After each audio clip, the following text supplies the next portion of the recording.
अगर आपको 2 इनाम मिल सकते हो तो क्या आप कुछ देर तक इंतजार कर सकते हो? इसी को देखने के लिए 1916 में स्टैनफोर्ड यूनिवर्सिटी के प्रोफेसर वाल्टर मिशेल ने एक रोचक प्रयोग किया, the marshmallow experiment. Walter Mischel की टीम ने सैकड़ों बच्चों पर परीक्षण किया। उनमें से अधिकांश की उम्र 4 से 5 वर्ष के आसपास थी। उन्हें अलग अलग कमरे में बैठाया गया। उनके आगे टेबल पर एक प्लेट के अंदर एक मार्शमैलो रख दिया गया। उनसे कहा गया, यदि तुम इसे खाना चाहते हो तो खा सकते हो, लेकिन यदि तुम हमारे आने तक इंतजार करते हो तो हम तुम्हें एक और मार्शमैलो देंगे। लेकिन तुम इस मार्शमैलो को खा लेते हो तो तुम्हें कुछ भी नहीं मिलेगा। प्रोफेसर की टीम रूम से बाहर निकलते ही कुछ बच्चों ने तुरंत ही मार्शमैलो खा लिया और कुछ बच्चे अपनी कुर्सियों को हिलाते डुलाते उछालते और इधर उधर भागते रहे, खुद को रोकने की कोशिश करते रहे। लेकिन आखिरकार कुछ मिनट बाद लालच में आकर कुछ बच्चों ने मार्शमैलो खा लिया, लेकिन कुछ बच्चों ने इंतजार किया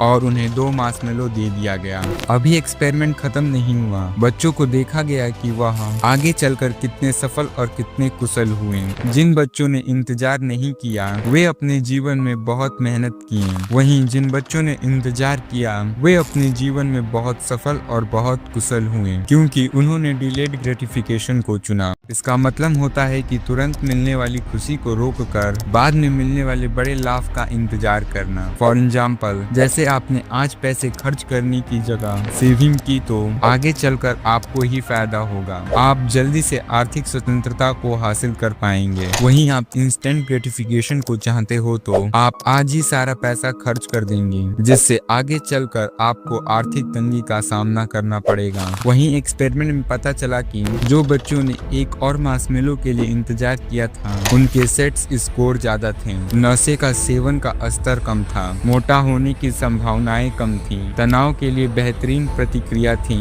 उनके माता पिता के अनुसार बेहतर सामाजिक कौशल थे और आमतौर पर जीवन के अन्य मापदंडों में भी बेहतर अंक थे। जापानी कहावत। एक जापानी लेजेंड ने कहा था, यदि आप गलत ट्रेन में चढ़ गए हो तो आप नजदीकी स्टेशन पर उतर जाएं, नहीं तो आप जितना अधिक समय लगाएंगे आपकी वापसी यात्रा उतनी ही महंगी होगी। और यह बात ट्रेन के लिए नहीं थी, यह बात हमारी गलत आदतों के लिए थी। यदि हम किसी गलत आदत में फंस गए हैं तो हमें जल्दी से जल्दी उस आदत से बाहर निकल जाना चाहिए, नहीं तो हम उस आदत में फंसते चले जाएंगे और जब सोचेंगे उस आदत से बाहर निकलने का तो हमें बहुत मुश्किलें होंगी और कभी कभार हम बहुत देर भी कर दिए होंगे।